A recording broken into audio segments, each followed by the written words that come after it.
Good evening, ladies and gentlemen, and welcome to our August 4th council meeting. Please rise for the Pledge of Allegiance.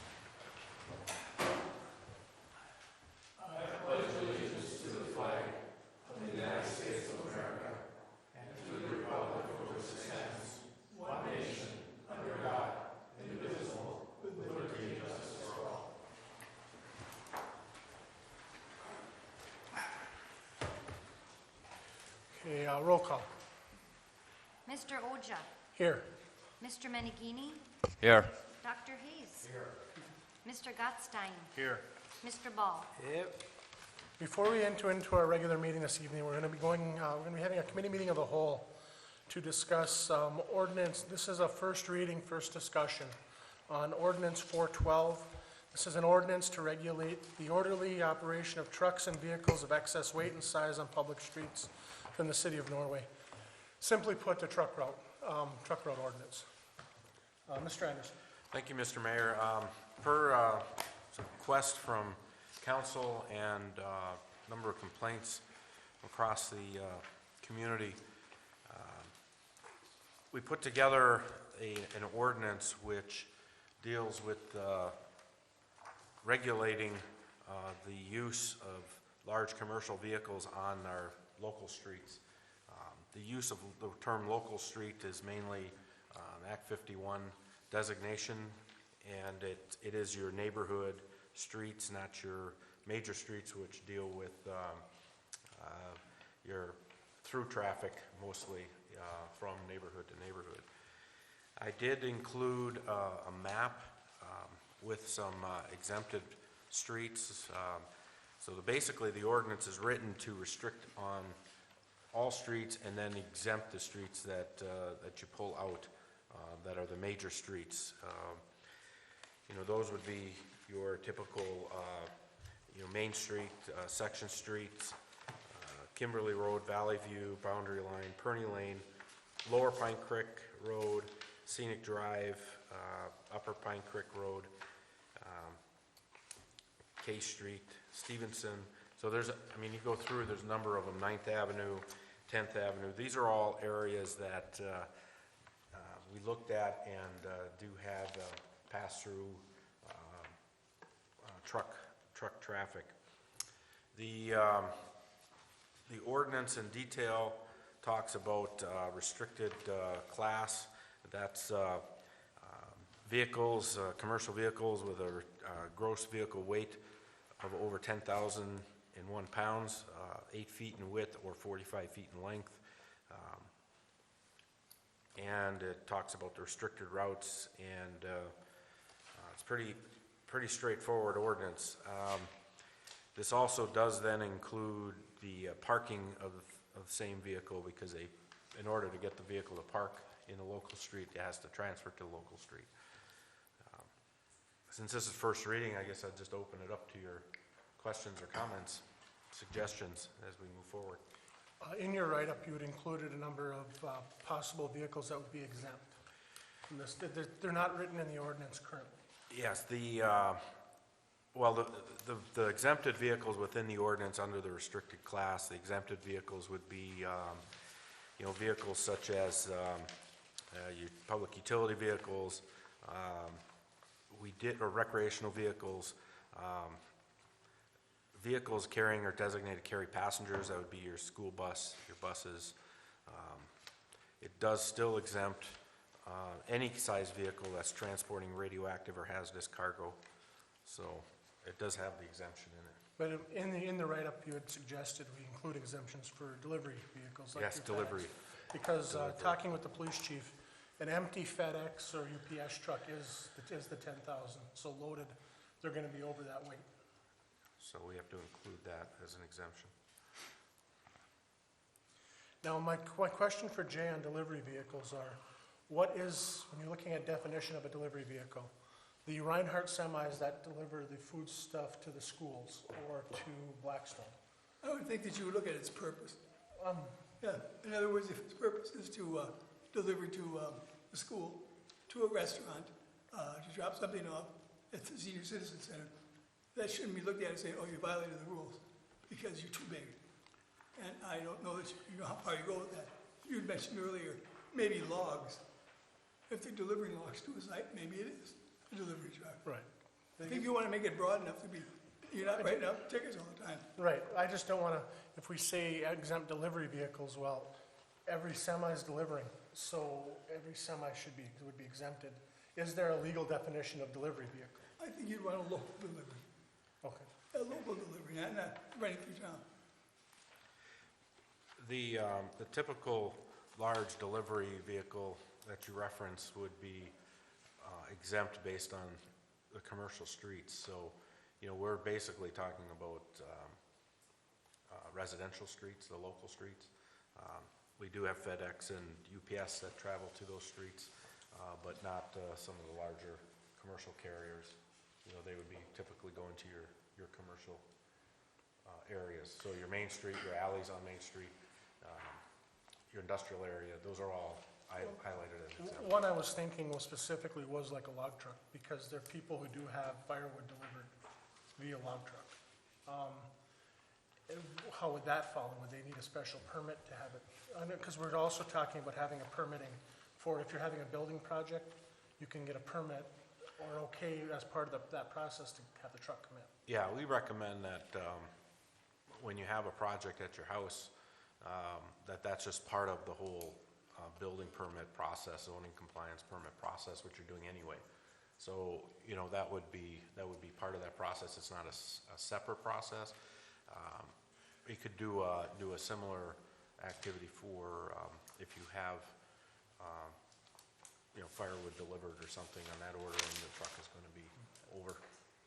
One addition I'd like that we may need to want to consider is adding Lake Street, more of Lake Street than what we have now, because you have the sand pit down by Hanbury Lake, and dump trucks are coming in and out of there all the time.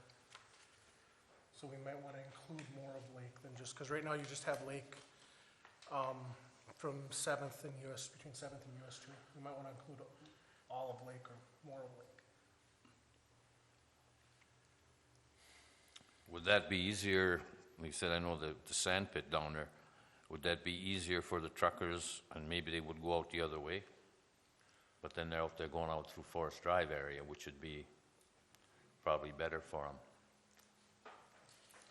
Yeah, Because I know that an awful lot of trucks come out of that pit. yeah.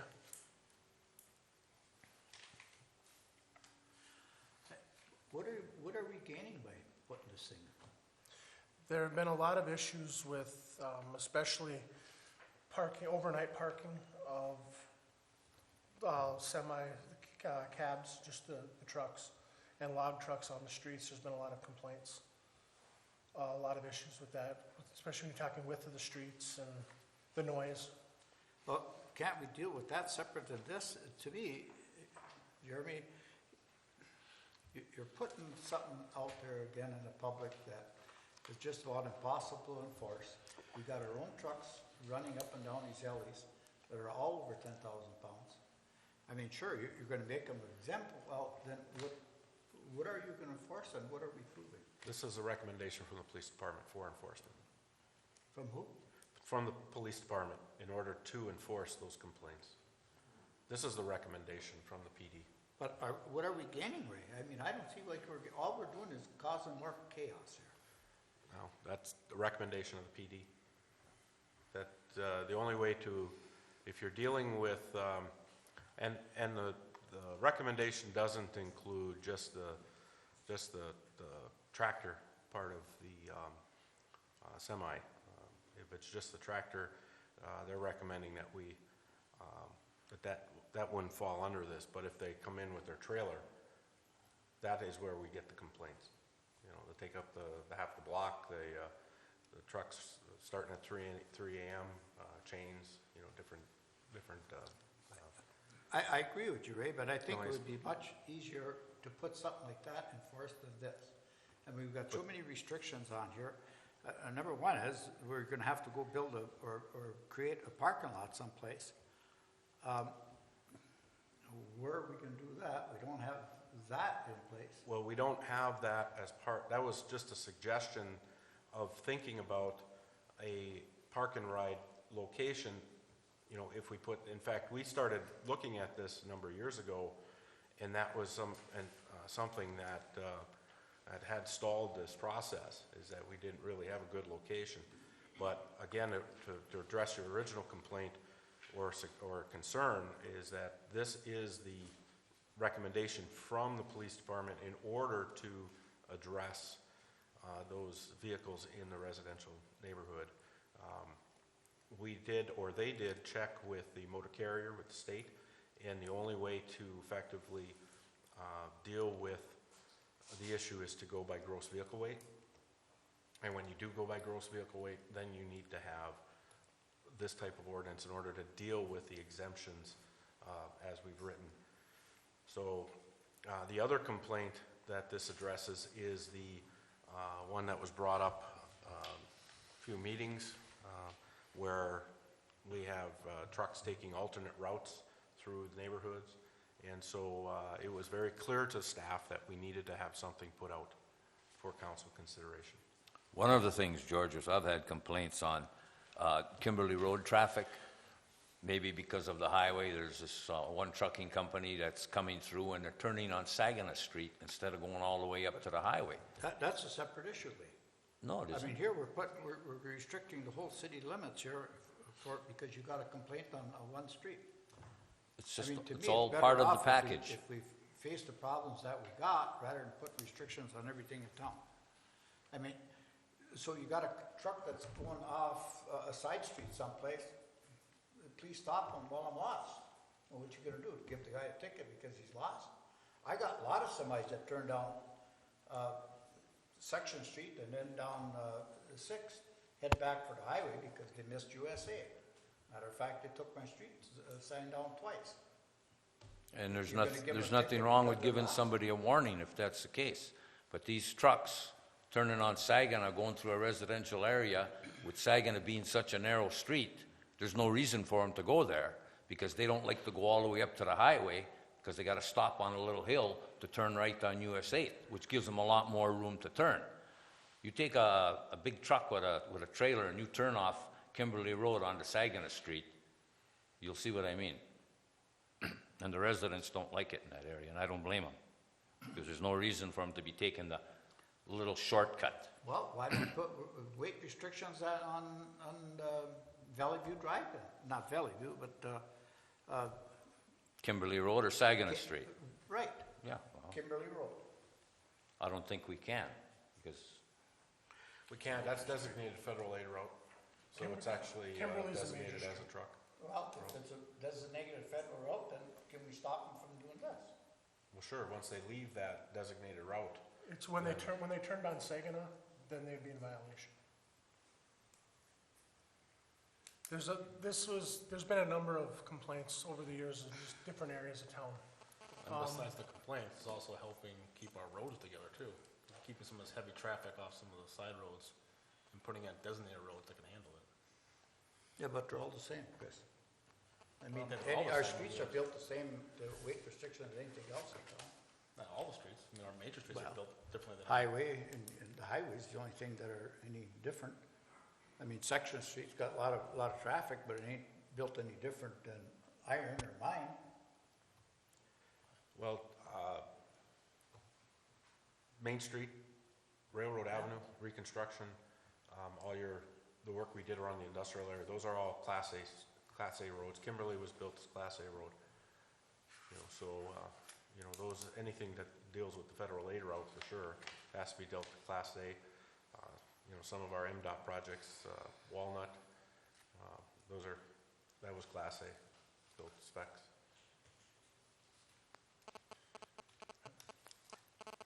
Any other comments? This is just a first reading. We're not going to be passing anything on this tonight. We want to hear from the public. We want to hear comment on this.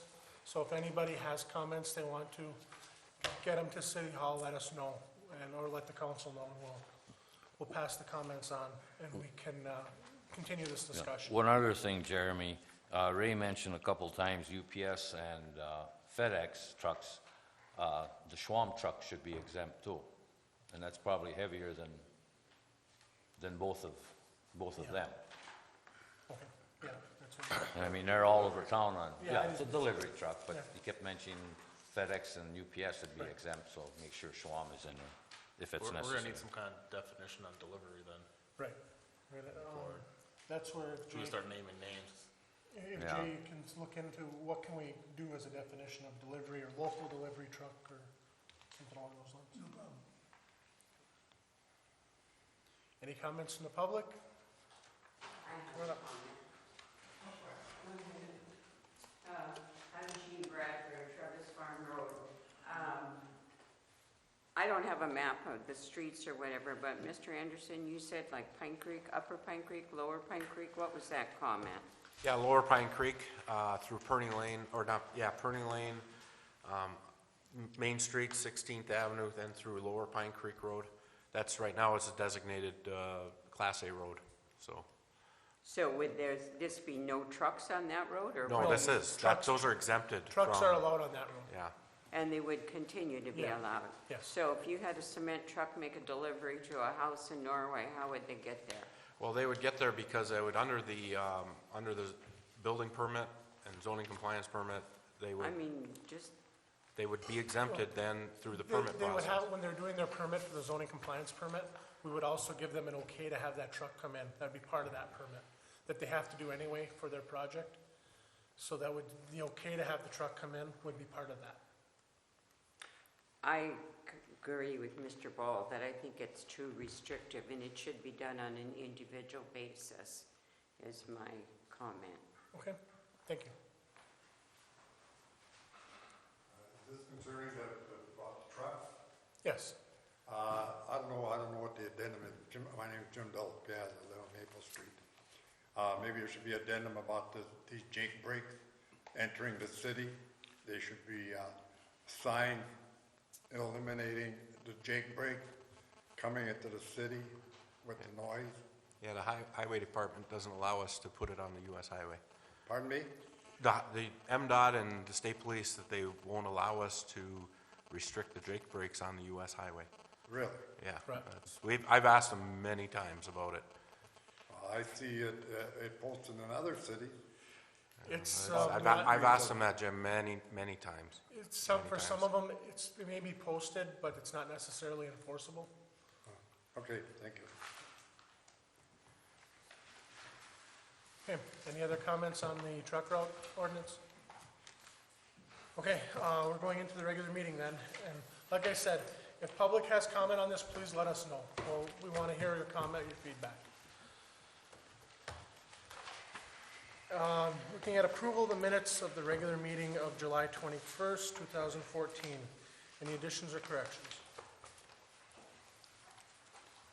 No additions or corrections, I'll make a motion to approve minutes of the regular meeting for July 21st, as is. Second. Motion made by George, supported by Chris. Roll call. Mr. Meneghetti? Yes, Dr. Hayes? Yes. Mr. Gottstein? Yes. Mr. Ball? Yep. Mr. Oja? Yes. Approval manifest 2014-15 in the amount of $313,100.81. Lee? oh, I got a few items there. Just curiosity on one, general fund, page 1. Music in the park, $600. How much do we have left on that, which was part of the grant money, I'm assuming, Mary? Yeah, I don't know the number off the top of my head, but I can get that for you. Okay. Right under that, conditional use and fence permit refund. Didn't they, I know they went to the board and they said it was okay to have it. Did they change their mind on that? No, actually, property owner, they're just renters, and so we have to get a sign off from the property owner in order for them to do that, and the property owner declined to give sign off, so we refunded, we never went through the process. No. That was a different one than the one that actually went through the hearing. Oh, it was? Oh, okay, because it doesn't give an address here. I know that one was on Section Street. This one was on 7th Avenue. Oh, okay. Under Police Department, new computer purchase, was that a budgeted item? That is a budgeted item. Okay. Page 2, under Recreation Department, 400 feet of adaptive flex hose and 260 feet of chain-proof coil, 75 feet of quick link savings is for a little over $800. Is that to replace everything? Like Marion Park and, This was for Knights Kingdom, oh, just for the like- playground at Knights Kingdom, yes. There's got to be some left over, no? I mean, 400 feet's Dennis, an awful lot. how much is, do you have any left over at all? Okay.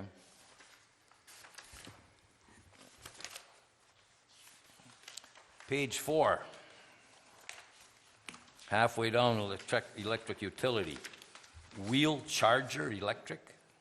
What is a wheel charger? About halfway down. I see it, Lee.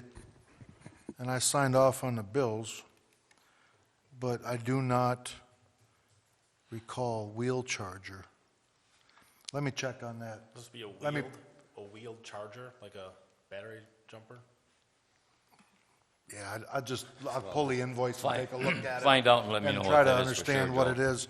It's And just a then, description. So, 3 items under that. Andrus Hauser, a head water gauge, 986. Is Correct. that for the hydro, I'm assuming? Yes, that is for the hydro. Okay, and then down a little farther off that, we have Becker Boiler Company. Fuel pump gaskets, $462. That was more than just the fuel pump gaskets. That's also the inspection. There was an inspection on the boiler that's in the log cabin at the hydro. That's an annual thing. The state of Michigan requires an inspection. Okay. So that was the inspection and some repair. And I would like to know, and I know it's not going to happen because we're not allowed to do it because it's not our territory, but the purchase power for the Oak Crest pump down in Menominee, we paid We Energy $1,600. I would like to know if that was our power and we were selling it to the golf course, what the price would be. Okay, that's easy enough. Okay, and page 7, right under the water fund, second from the bottom, Wilson Auto Collision, number 300, repairs, parts, labor's claim, $3,000. Is that a insurance claim? We had to pay that and we're going to get reimbursed? It says number 300, repairs, parts, labor, dash, claim, $3,027. Yes, we'll get reimbursed, Less than $500. $500 deductible. No, okay, and what 300, what unit is that? That's Dave Ball's Ford truck. Oh, okay. And then back to page 1. This is something that kind of hits close to home. I see that the city gave back tax refund, veteran exemption. I understand the state passed a law stating that any veteran that's 100% disabled doesn't have to pay property taxes, which is fine and dandy with me. I mean, most of this stuff is Agent Orange related. My only question is, if the state comes out and makes this statement, law, whatever you want to call it, why do I have to foot the bill for it and not the state reimburse it?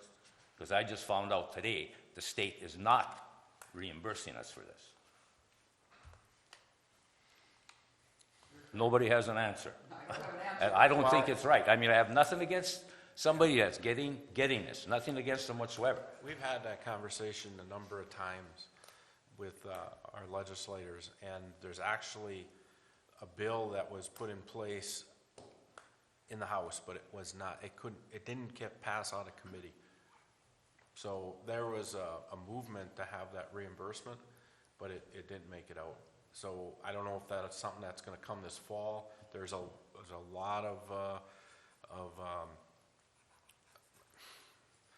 I don't know, best word. Well- There's a lot of disagreement especially from your local units, where you have $1-million homes along the Exactly. lakefront that are now tax exempt, Tax-free. and, these are millionaires that And are again, getting good, exempted. good for the guy if he's getting it. Yeah. But if the state comes out with this rule, damn it, they should foot the bill for Yeah, it. part of but what we're hearing is that there's a lot of conversation about they should have had some kind of a need assessment. Well, I don't even care about the need assessment. It's, They should have to pay for it.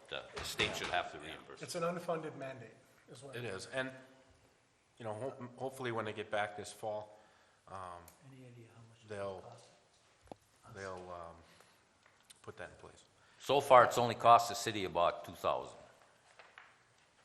Oh, still, it's a chunk of money. Well, that's all I have.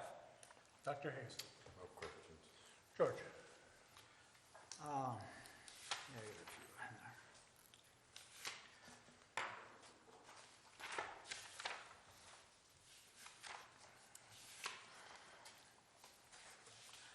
there. Page 6, second item from the top. Metal safety can, gas can, $97.50. I would think that we should go a little bit better job on shopping. Second item right off the top, Joe. Yes, I see it. We'd have to bring that up to Kurt. I don't manage the Gulf Fund. No, I'm sure they have to buy safety cans, but Yeah, they have to have safety cans by law. I'm sure that there's, Let me check on that, George, I'll get back to you on it. there's cheaper cans out there than $100 ones. Joe, I see a number of times in here, on page 7, 2, 4, 6 items down, I see it in here a number of times. 3 CS work gloves from all utility departments. Yes, They're in here a number of places. Correct. Is this cases that you buy of these? so what I do is I manage the leather chore gloves for all of my departments. Yeah, So what I do is I go to All Lift and I purchase, 12 dozen pair of larges and extra large and mediums. And then when I get the bill, I divvy them up and split that between all the departments, because everybody comes to me for work gloves and I just hand them out as needed, when the other ones wear out. That's how I manage that. So that's why you see it occasionally in all the departments. yeah, I noticed it's in here a That's me number of splitting times. up the bill. And I was just kind of wondering if, The three you got CS, all so you just bought for 3 yours. cases. CS is case, I think, 3 cases. Well, they might be calling a case a pack of 12 gloves. They're all wrapped together. Right. So if that's how they described it on the invoice, that's what Lisa wrote down. But Right. it's a pack of 12 gloves. And then I get several different sizes. okay, if we go back up to page 2, the last item in general fund there, that $740 for lock nuts, screws, and roller rods, whatever. I noticed they're from Reasoner and Snell. I also know, Joe, that you buy stuff from,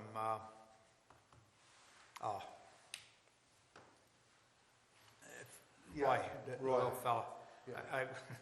If you got any jobs coming up, I highly suggest that you buy this Reasoner and Snell. That's a John Deere dealer, so you know what you're paying for, eh? I would have to, since this is a general fund item, I'm not familiar with exactly what that was used for. What machine's 150? We'd have to look it up. It must, I Well, was gonna say lawnmower. My Must have point, bought parts for the lawnmower. my point here, Joe, is Reasoner and Snell is a John Deere dealer.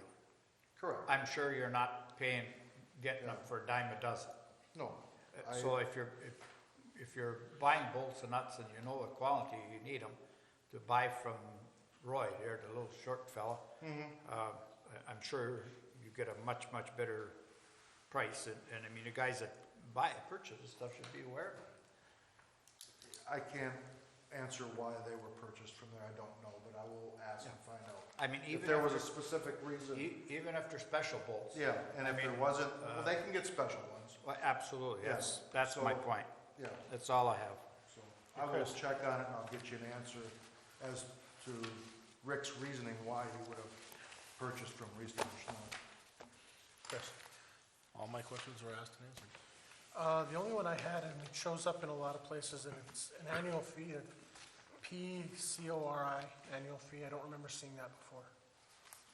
I don't remember what those initials stand for, but I'll let you know, but it's an annual fee that came along with the new healthcare reform. And it's basically retirees, we have like on HRA type plan. Okay. And it's a $2 fee annually per, Yeah, it wasn't much, I just don't remember seeing it. I think the total was $90 right on there. Yeah.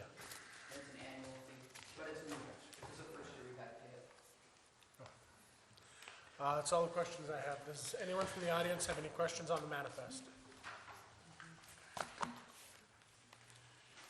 Okay, hearing none, I'm looking for a motion to approve. I'll make a motion, we approve manifest number 2014-15 in the amount of $313,100.81. Support. Motion made by Lee, supported by Dr. Hayes. Roll call. Mr. Oja? Yes. Mr. Menegini? Yes. Dr. Hayes? Yes. Mr. Gottstein? Yes. Mr. Ball? Yep. Does anyone from the audience have any questions on the minutes, manifest, or agenda items? If you do, please come up to the podium, state your name and address for the record. There'll be a further time for comment on any subject at the end of the meeting. Okay, this evening, we have Carol Zeklin here. A couple meetings ago, we did a resolution honoring Carol and her time as the museum director. So tonight, we'd like to just present the resolution to her.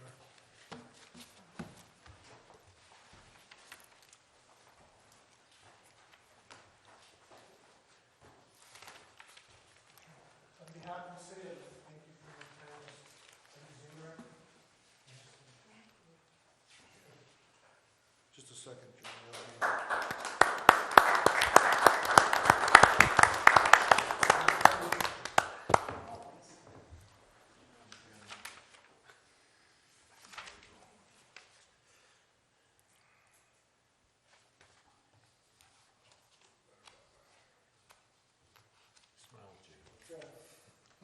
Yes, Carol, thank you for the Thanks, time, the years you put in as our museum director and all the effort you put in guiding our museum.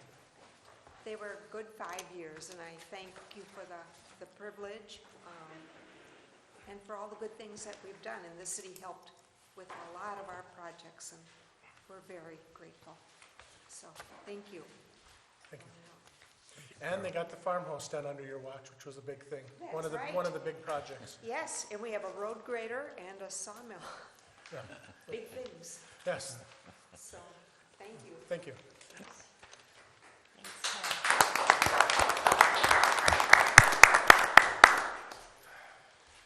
Okay, we have four things on the agenda this evening, or three things on the agenda this evening.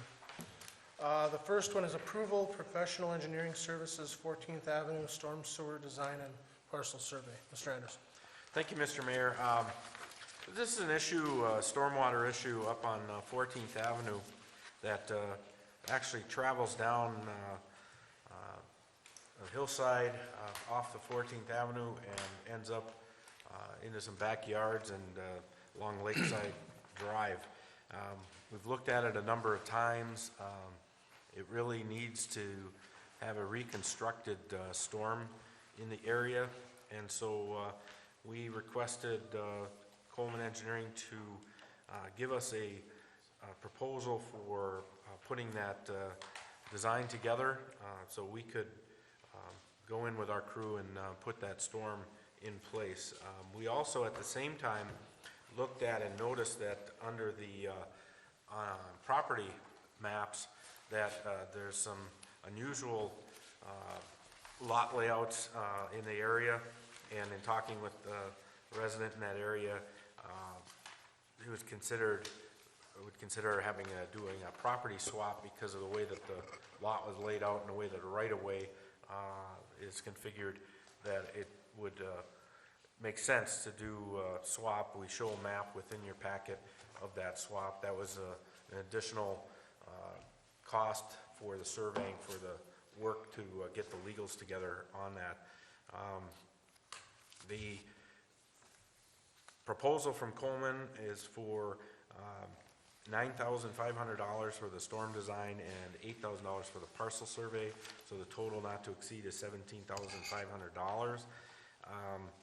If you remember during budget hearings, we had a transfer set up to go into our major street system for $100,000 from the electric, and that transfer was to cover Section Street and the Kimberly Road maintenance projects.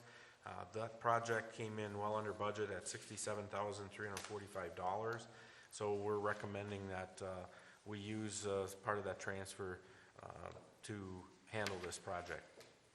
The issue I have with this is the funding, because during budget, when we did discuss it, we were not transferring $100,000 from electric. What we had discussed was the project was going to, for Kimberly and Section, was going to be about $65,000 to $70,000. Joe said he had that much profit left from the previous year. We were going to transfer that in to do the project. It wasn't going to be a $100,000 road transfer, because electric is running underfunded this year because of their own projects.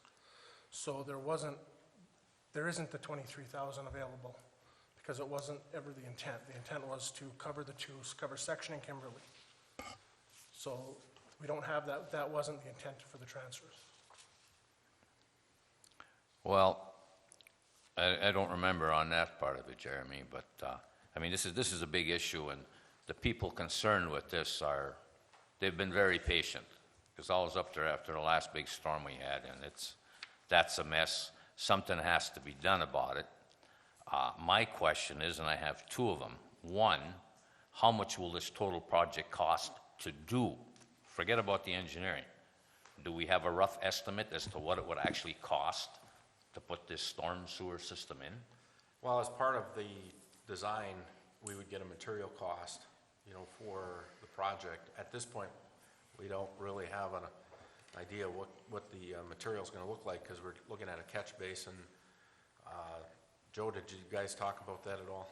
We've had some discussion regarding coming down from 14th through the middle of that vacant lot, and the grades, the velocity of the water going down the hill. I thought we could maybe use a metal or a very thick plastic type culvert material, which would be a little less expensive. Without really looking at it too much, Coleman thought that the velocity of the water heading down there would probably be eroding that product and would be requiring concrete. So until the engineering is actually done to get the grades and the distances and the amount of volumes of water and velocity, we won't know those recommendations. But I did want to add that that's coming from 14th Avenue all the way down through that lot, and then alongside of Lakeside Drive. And then they have to assess the volume of water in the existing storm sewer system that goes along 12th Avenue, whether it can handle the volume. And if it can't, then we have to design an exit into the lake and put it right out into the lake. So there's quite a bit involved in this. We could be talking big bucks here. Yeah, you could be. And I can't put a number on it for you, Lee, for material until it's been designed. Well, the other issue I have with this is a couple items here on the $8,000 for the parcel survey. Part of this includes looking at Mr. Blank Blank's property to see if he really owns the road. Well, I would think that our lawyer could take care of that. I would think, again. And then also says down below that, once complete, we will create legal descriptions. Why could not our city attorney handle that also? Which would, I'm sure, put a pretty good-sized dent in that $8,000 for the parcel surveys. Or am I off base on that? To me, that's something I think that we could do in-house. That was my big concern too, was the $8,000 per survey. I thought someone could do that for a whole lot less than that. And in the past, when we've asked engineering services about surveys, they were always significantly higher than independent surveyors. Jay, given the information from a surveyor, your office can create legal descriptions and deeds, correct? Depending on what they give me, yes. If the surveyor gave you the needed information. Yes, right. Jay's office could. And I could work on the title to the property, I'd have to look. I'd probably work with Jim Weissman. Well, typically, we get the legal description when it's not a lot, and it's not a plat situation. We have to get that through, typically we get that through survey. Well, I can understand the survey part of it, but Yeah. a couple issues here where the legality things, I don't see why Well, we that's can't just do what that they now. call it, is a legal survey. You know, it's not, they're not actually doing the deed or anything, they're just doing the legal, the survey part. And then we turn that over to Jay's office, and he does the legal paperwork. Well, like the first part there on, I don't want to mention the guy's name, not that it makes a difference, but to see if he really owns the road. I mean, can't we just go and look someplace to see if he really owns the road? Well, the whole idea of the survey is you put it on the ground. You know, you can look at the plat or the plots that you have, but, you know, the survey itself is what puts it actually onto the ground, you know, and that would be the context of that question. Don't we have surveying from years back? Like, I'm assuming they did it when, what was that, what year? In the early 80s? I wouldn't assume that. When they ran through to put the sewers up I there? wouldn't assume that. We've had very limited success in finding any of that survey information, if they did it at all. Well, I would think they would have it because everybody was renting the property up there, and then they wound up buying it from Keweenaw because Keweenaw didn't want to pay for the sewer assessment. So the record's got to be someplace. I would think they'd have to be someplace. Seems to me it was $325 a lot for the survey at that time. So the survey was done then. So again, $325 for a lot is a lot less than, that's a number of years, but $8,000.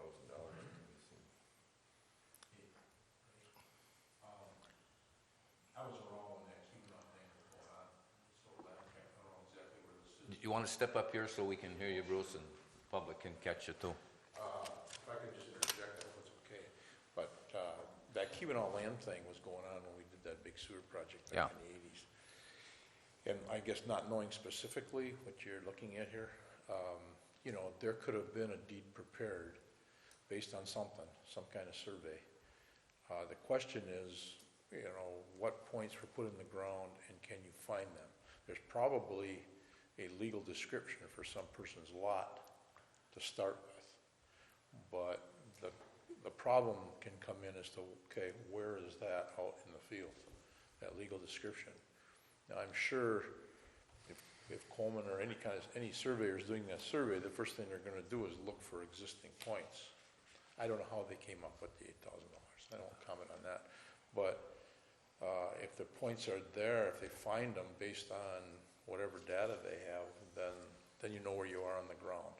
If you can't find those, then you have to put that description on the ground. That's what Ray was referring to.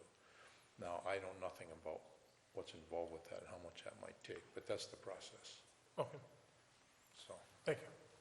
Don't we normally have somebody else do the survey in the city besides Coleman?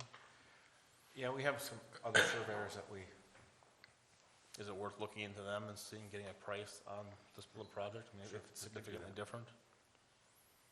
We could shake out the lot descriptions separate from the actual design of Yeah, well, they have the it pipe, separate. because they'll have to do that. And I'm sure some of that survey work is with the pipe and everything, and the easement that we have to have and all that too, included in that cost to make the design. yeah, that is actually over private property, so we have to have an easement, Yeah, we have to establish utility easement. an easement through this person's property. Which could also be done in-house Establishing to get the easement? easement. Could be, yeah, You have to write a legal description, that would be yeah. hard to do it also. But once the legal description is there, Oh, the easement can be done.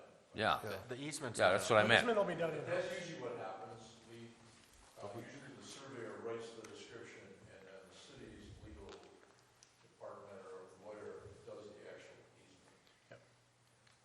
You could also give But that's the pretty people, easy to do once you have a description. you could also give the landowners $1,000 just to sign off of it, it would be a lot less. Looks like we. Not that I'm suggesting we do that. It looks like that we want to table this and see about getting pricing of other surveyors, just. Do you need a motion to table? No, we could just, by not doing it. If you don't want to, don't. Okay, Jay says we do, even though I know we don't, so let's have a motion to table. I'll make a motion, we table. Support. Motion made by Lee, supported by Dr. Hayes. Roll call. Mr. Gottstein? Yes. Mr. Ball? Yep. Mr. Oja? Yes. Mr. Menegini? Yes. Dr. Hayes? Yes. Okay. Next, we have traffic control order TC 14-01. Mr. Anderson. Thank you, Mr. Mayor. This is a request that actually came forward from the Planning Commission. We had a conditional use or a site plan hearing in June on the new auction house down on the Main Street. And as part of that discussion, there were some concerns about the potential traffic parking issues on the 700 block specifically of Main Street, especially during the events. The motion was made at the Planning Commission and supported to send to council to consider or approve having 2 to 4 spots, 2-hour parking spots, slots located on the Main Street on the 700 block. I asked the police chief to put together his traffic control order to address that, and that's what's before you tonight. Also, in dealing with the enforcement, I did include, and he did include, information on parking meters. And he did this mainly because we have in the past, and prior to my coming here, I know that the 700 block mainly has been an area that has always had some form of disagreement when it comes to parking. With the Moose and with other businesses on the block, there was at some time or one time some restricted parking, and the only way to effectively regulate it, like a 2-hour parking or a 1 hour, is to actually have a, you know, some kind of a chalk, and you have to go and work, you know, basically like a parking type person. Their recommendation is if you do end up going in these directions, that you might want to consider having meters, you know, to deal with some of the parking issue, for enforcement anyway. Well, I'd like to be on record right now that I am totally disapprove of parking meters. If I have anything to say about it, it's not gonna happen. I agree, because they're not needed and they won't solve the problem. They just create a problem for the businesses, because you're then, people won't want to park there. So And you're now, actually going to create issues for them. and now we've got, how many parking spots in that parking lot that the DDA bought? That's an extra 11, 12 spots there on the 800 block on that corner, which is, I mean, the Moose isn't even a block away from there. It's a short block walk. The issue came up when the auction house that moved in there, when Right. they held their events, they took up the 700 and all the 7 and 800 block, the parking on there. Some of the businesses had people who couldn't come in, couldn't park to get in. So the Planning Commission took a look at it, and we had one of the members go and talk to the businesses.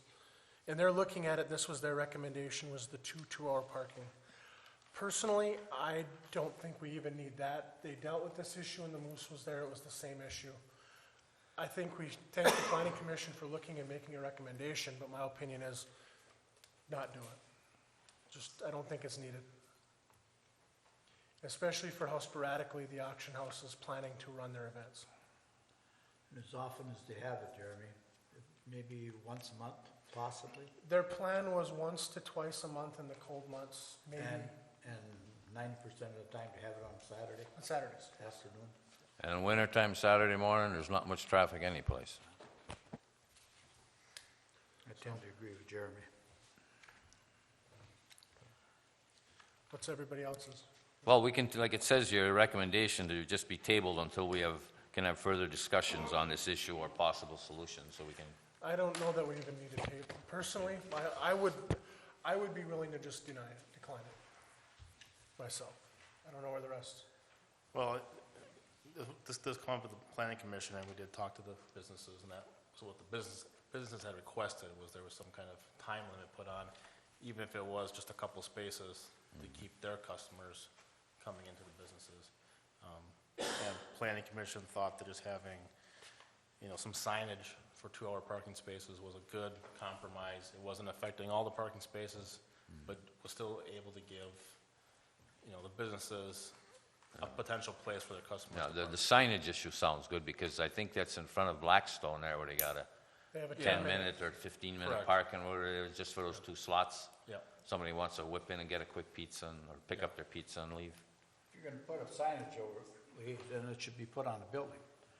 Because the Well, more stuff wherever. you put out on the curbing, Yeah. I mean, then you got Yeah, plowing issues, you got sweeping issues, you got all kinds of issues that you Yeah, create out yeah. there. Same thing with the park meters, yeah. I don't think the meters is anything what the No, planning no, commission that's- wanted to see happen here, but Talking with the police chief a little bit, he's got, and again, it's just the guys getting out there, it's gonna be an enforcement issue when they have it. But it's gonna have to be enforced year-round. So if they don't have it, they still have to enforce the 2-hour parking in that spot. which I don't necessarily think is a bad thing either. I mean, it I'm keeps- just, keeps cars moving in through what there. like I say, I'm just telling you when I talked to the Correct, police chief. and I that agree, was what there he probably is gonna be issues with trying to enforce it. That's right. But this is what the business owners, camp as a, Maybe just the signage on the building will keep them away. I mean, they'll follow the rule. Maybe. Unless you have a whole bunch of brides-to-be going into Maxine's place there, and it takes them longer than 2 hours to get their wedding dress. Be careful. The hair I salon, know. there's a hair salon across the street though. And the hair's, yeah, forgot about that. That actually was one of the specific issues, was somebody who needed to, who was going to that business needed to park in front because of a handicap accessibility issue. They couldn't walk the extra block. And they had to miss their appointment because it was all. Well, isn't that first slot handicapped? The one in front of Yeah, the it was bridal taken. shop? Yes. Well, it was It taken, was oh. taken, yeah. So, that was really one of the main, examples. Well, no matter what we do, Ray, we can't cover everything. No. I mean, And, so we're put carrying up this 2 forward. handicap parking spots instead, and would that cure it? No, because then you'd want 3. And we've had quite a discussion in staff, myself and the police chief. Yeah, we know that this has been a long-standing issue on that block. The planning commission did put together a resolution or a motion, bring this to council, so we felt compelled, we needed to bring it to council. I think the parking meters, that information was, for information, mainly. It wasn't really a recommendation on our part, it was just for information, and, again, we'll do whatever pleasure of the council at this point. We're all in agreement that there won't be any parking meters in town. Yeah. I make a motion, we put this off till next meeting. Okay, I make motion to it- make table, it- is there support? I'll support. Okay, motion made by Dr. Hayes, supported by Lee, roll call. Mr. Ball? No, Mr. Oja? No, Mr. Menegini? Yes. Dr. Hayes? Yes? Mr. Gottstein? no. okay. Now, is there any other motion with this? So we're not tabling it. So, is there a motion to approve or deny? I make a motion, we don't approve it.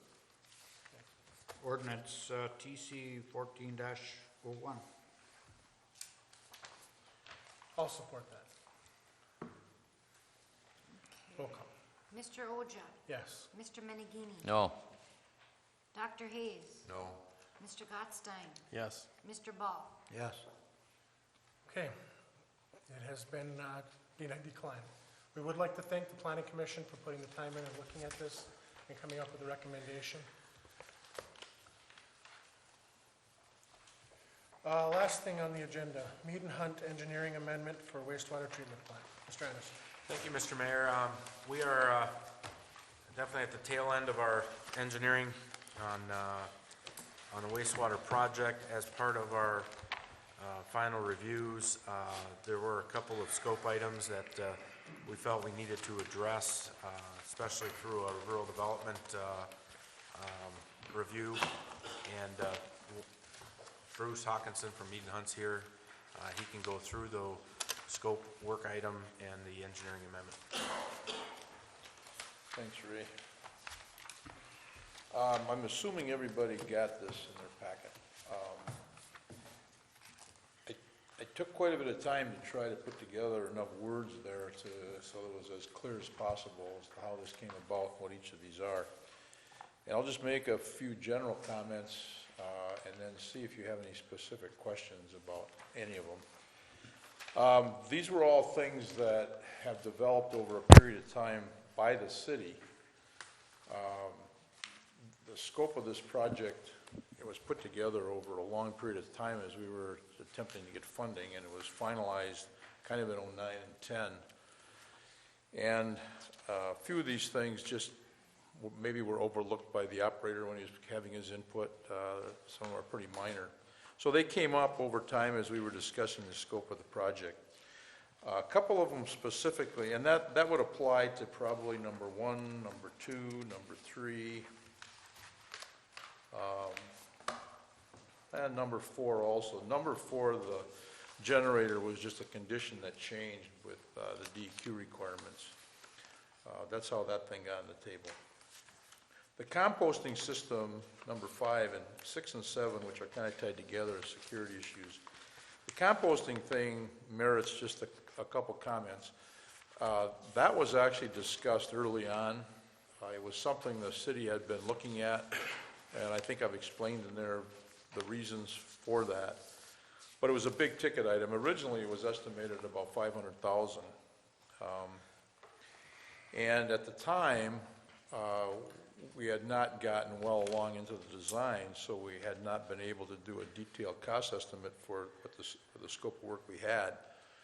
And it was just, the reaction was that adding $500,000, which is like 10% of the project cost, didn't look like that was a feasible thing to do. So I think it was actually last December in a meeting we had where that was kind of put off to the side and looked like we wouldn't be able to do it. Well then, when we got down to about 95% of the design, guys in Madison did a really, really detailed cost estimate. I mean, it's like 8-10 pages long of specific items, and that's not very easy to do, but they really made a yeoman's effort to do the best they could with that.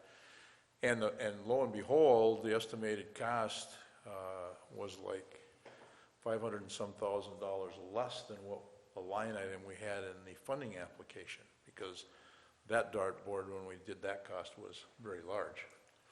So when that showed up, then the discussion, and then Bob was doing some additional research on this composting thing. He had been looking at what Ishraming had done, and without getting into a lot of detail with that, there's some patent things that were driving the cost up and so on. So Bob continued to research some other things. And then when we saw we may have budget available, then the discussion got back to should we do it? Again, put it in the project. And it went back in the project then sometime in the spring, I guess late spring. The security issues were actually brought up by Rural Development, who's the funding agency, when we had a meeting with them. They were really pushing that. Hadn't been something anybody had taken a hard look at, but then we did, and there was an opportunity to get the security system going through this project that then could continue with some other things. Perhaps even the water project that's coming up. So all these things got on the table. There's 7 of them. And the other thing I would mention, when you look at these numbers, it occurred to me that a legitimate question might be, if you look at the comparison between cost dollars or construction dollars and engineering dollars, they're not consistent.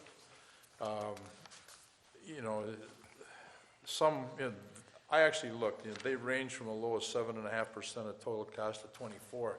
Item number 1 looks like it's kind of lopsided. And the best way I can explain that is that there isn't a correlation necessarily between the effort that goes into doing something and the cost of that something.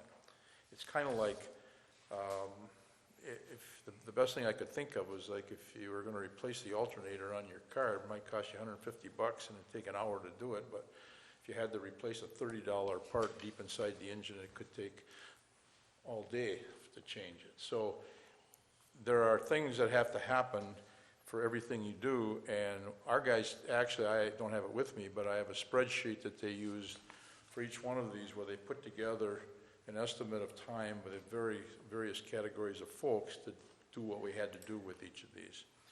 Now, the other extreme could be that you might want to include in the project a $200,000 piece of lab equipment, and we could do the spec for that for $300. So if you look at that, I suspect that someone might have that question, so I thought I'd answer it ahead of time. If you look at the engineering cost relative to the total cost of construction engineering, it's like 11-point-some%. But it was actually developed on a time task breakdown looking at hours. So I guess with that, if there are questions about any of these, I suppose between Ray and I, we can tag team a little bit. If you had a chance to read all those paragraphs, I tried to outline the whys and wherefores of all of those. But again, they were all things that the city came up with as we, proceeded through the design of this thing. The part for the pumps and valves at the lift stations, is that still gonna be included, depending on what the township does with their system? Do you want to answer that? You want me to? Well, kind of depends how we end up with that. That's been a discussion item about the township ownership of their sewer system for some time. Ray can allude a little bit to where that stands, but they were built into the project, and then we discovered, that from rural development, that in fact, if the city does not own those, we can't do that work. So if the scenario arises where the township it takes ownership of their portion of the sewer system, including the lift stations, then that work in lift stations 1 and 2 cannot be done through this contract, through this funding. So I don't know, Ray, if you want to. No, that's accurate. I mean, we'll pull them out at that point. That would lower the construction and engineering costs. Whatever the That numbers. would lower the engineering cost too for pulling Well, lift stations out. the unfortunate part of that is that stuff's already been done. It's already in the plans and specs. But I think the engineering, I mean, Yeah, they're we'd have mirror to- copies of each other, and so Right. your engineer one doesn't Although, cost much but, less than four. and there was, we did have to, the thing that added is that, we were doing it in number 4 anyway, but to put that on the plans, you have to actually draw the lift station and show valves and pumps and everything. So that had to be done for the other 3. So if we don't move forward with it, I guess it's a discussion item, Jeremy, as to what we do with those costs. Any other questions? I would have a question of $60,000 for 2 gates. For what? For 2 gates, your last item. Oh, well, those are electronic automatic opening gates, and that was the number that One is the our second guys came up with preliminarily. Look at them, George. I didn't come up with that number, but these card reader or automatic opening gates, Just one is, according to what this is. 30,000 a piece. There's 2 of them in there. Yeah, but one is only electric. No, they're both there. No, not according to this. The one on US 8. If you read further, It the says, city is, it they have says, automatic gates located at the entrance road near US 8. Yeah, if you start at and the at bottom the of the- entrance right. into the plant site. the city is desirous to have automatic electric gates located on the entrance road near US 8 and at the entrance to the plant site, where now there is a manual gate. So it's 2 of them. And somebody that looked into those and had to approximate some sizes came up with an estimated cost of 30 grand each. I can't stand there and tell you I didn't do that, so. Well, I would still have a question. Why do we have to have 2 of them? One out at US 8 and one inside at the gate. If they're going to climb over one gate, they're going to climb over 2. Yeah, well, we actually discussed that a little bit when we were down in Madison, and that can be a discussion item. I guess the thought was, of course, the composting site won't be there, because the question came up, do we even need a gate out by US 8? I mean, you know, out there, they can't drive around it with a car. I mean, you can't, where it is, where the creek and everything is, if there isn't a gate there, you might get around it with a four-wheeler, you can walk around it, but you're not gonna drive around with a vehicle. So it limits access down into near the site.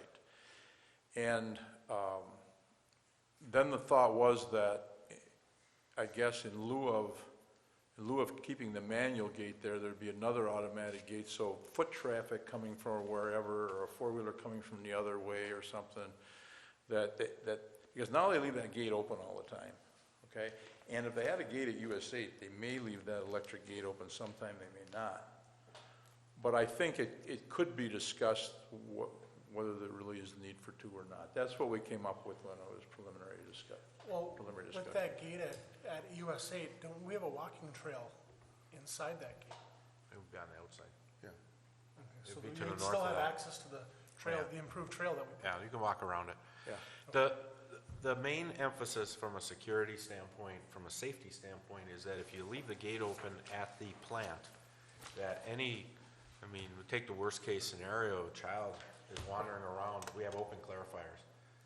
And that's a, I that's how agree. safe- I mean, I'm not. That's the my one we point wanna is, make why sure do is we need closed. two? Right, one And gate at the if plant. they go over one, I mean, Well- you can climb over two. right? Well, the point one is- at the road, At but $30,000 the one at the road was mainly But just, Jeremy just made the point, what good is that one gonna do when you got a walking path along it? but the one at the plant is mainly targeted for walk-in, for anybody wandering by to go in. I mean, In a if vehicle, you leave too. the gate open, we're liable. If they climb over the gate and fall in and drown in the clarifier, Well, we're but I not mean, liable.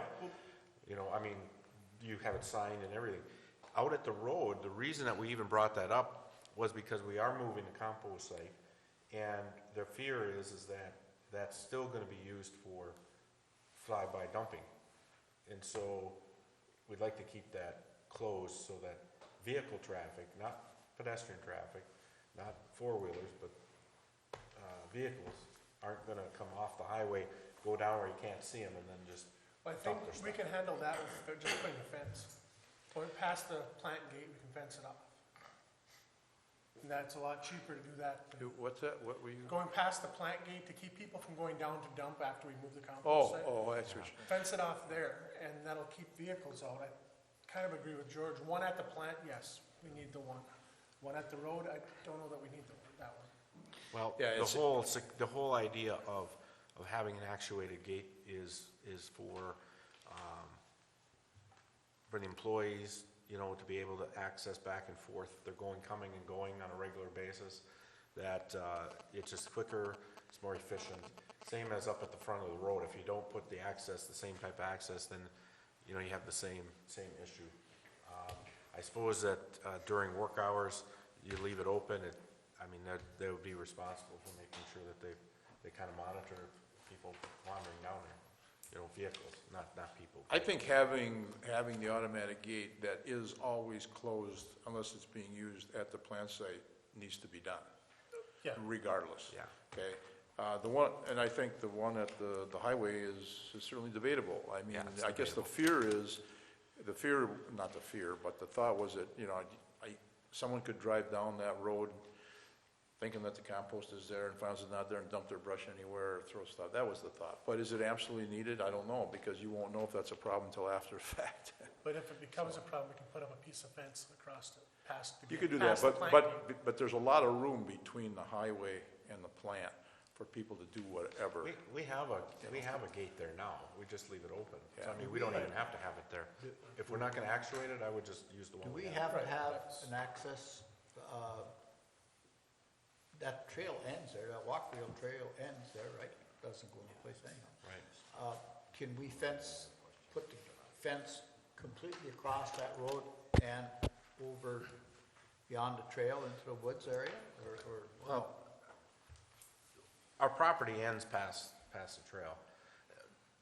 It would be my recommendation, if we don't actuate the fence, the new gate fence up by the highway, then we wouldn't put one in, because we already have a gate to limit vehicle traffic. It's open. This is just mainly because of the actuation part, and if we're not gonna do that, then I don't really think we need it. Or, Bruce, why don't you get a price just on a gate, automatic gate for For the the plant. gate right at the proper, right at the That would be property. 30,000, right? Well, I think these were probably close in size. I think one could assume it'd probably be half Right. of the you know, in other words, two gates at 61 at 30. You know. I think when the, Even on something like that, I would recommend, let's go out and get a price of our own.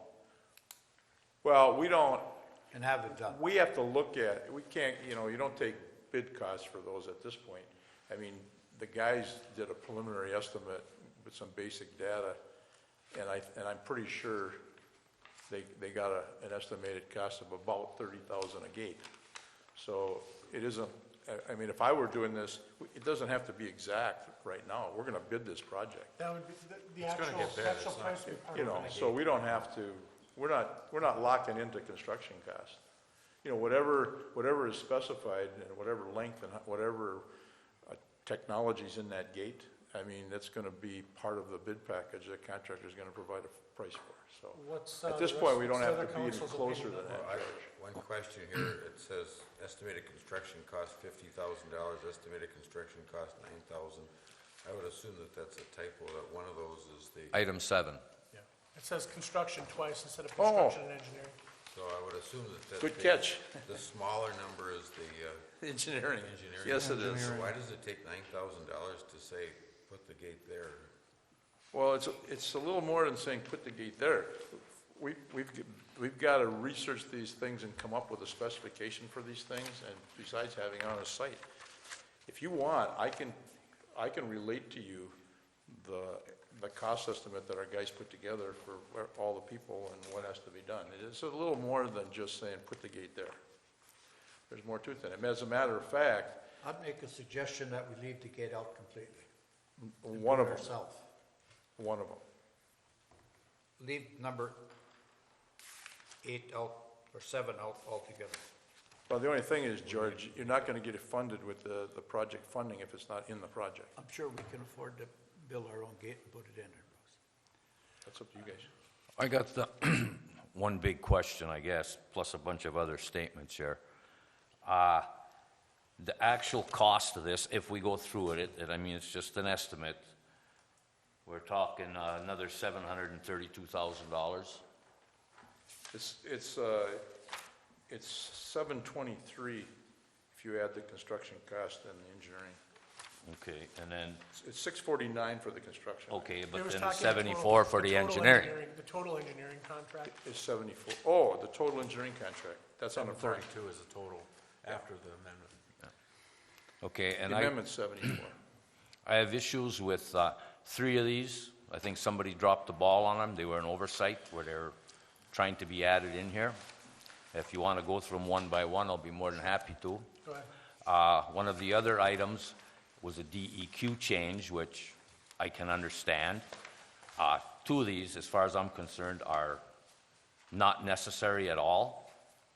And the other one, well, it'd be nice to have, and that's the samplers, the automatic samplers. But the security system, is it really necessary? I don't think so. And if this goes ahead, how much more are we going to have to pay on our rate increase, which you've already given one? No, none. Here's what We're would going to get all this money for nothing. Now, let me explain it to you. Okay. The way this would work is that we have to formally revise the preliminary engineering report to include these changes in scope for RD, okay? So if these were done, they'd be built into the project. When we bid the project, we would see what the total bid is for everything.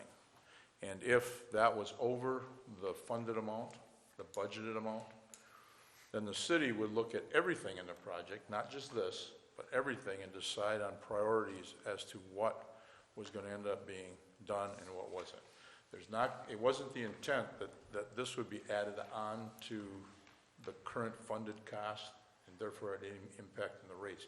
The way this, we have to, if these are gonna be bid out as part of the project, we have to get approval from RD to have them in the scope of work before we go to bids. So if we did that, and, you know, because we have no idea when this thing is bid, it's a big project. We really don't know where it's gonna fall. It depends on a lot of things, how busy contractors are, the economy and everything. So if we'd have a budget number, okay, that's the same budget number as the funding that's been committed. And if we bid the project and we're out of budget, we're over budget, then the city would go to everything in the project, including these things, and say, we're gonna do this, this, this, and this, but we're not gonna do this, this, and this. They would have that choice. Okay, but that's not gonna change the total cost of the amendment for engineering. Well, the problem with that, Lee, is that by then, these things will be designed and the money will be spent designing them. That's correct. So you can't, you know, that will be there. If the city decides to go ahead with these scope changes, that engineering cost, well, it won't all be there. And everything we do is on a T&M, which is not a lump sum. What wouldn't be there is shop drawing review, which is part of this. But the biggest share of that 74,000 is probably in the design part, not shop drawing review. If we didn't do stuff, we wouldn't have that time. So, but that's the way it is. So I guess it's, you know, these are all things that the city came up with, not us. So it's a matter of, this was the night to put it on the table to discuss it with everybody and see what things you want to proceed with and what things you don't. And we can go through them one by one, I mean, if you want.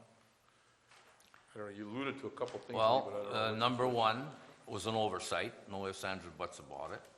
It was recently discovered that the air lines between the building and the tanks were leaking air.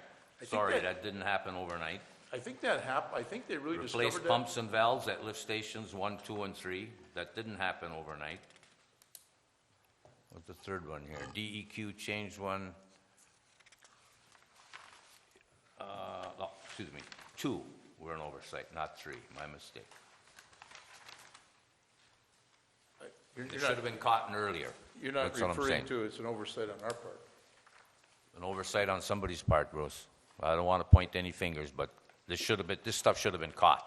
Well, you'd have to talk to Bob about how he discovered those. It was pretty much, correct me if I'm wrong, Joe, but it was pretty much Bob's input at the plant on these in discussions and meetings we had. Initially, lift station 4 is the only one that had a capacity issue. And it was never brought up that we should be doing these other things in the other 3 Well, lift there, stations. that should have been brought up. When the new blower was installed ahead of time is when the air piping issue was brought to light. Yeah, that's what I thought. That was, When the WPPI project was done? yeah. In the beginning of that, that's when the piping was brought to light. So even though you're just hearing about it now, Bruce has been being told about that for a year, probably, something like that. This stuff, 1, 2, 3, they came up quite some time ago. Yeah, they did. In the middle of the design phase. 4 came up a little later, and 5, 6, and 7. 5 was on again, off again kind of thing, and 6 and 7 came up. I know we had discussed 5, but I think the security systems are not necessary whatsoever. Then that's a city call, Lee. I was brought up in our rural development meeting that, under Homeland Security, that they suggested we take a hard look at that. And then it was also brought up numerous times by council on issues in other areas of the community. The main cost of a security system is not in the camera at a specific location, but in the quote-unquote head end. So we just thought that this is an opportunity to take a look at a system-wide.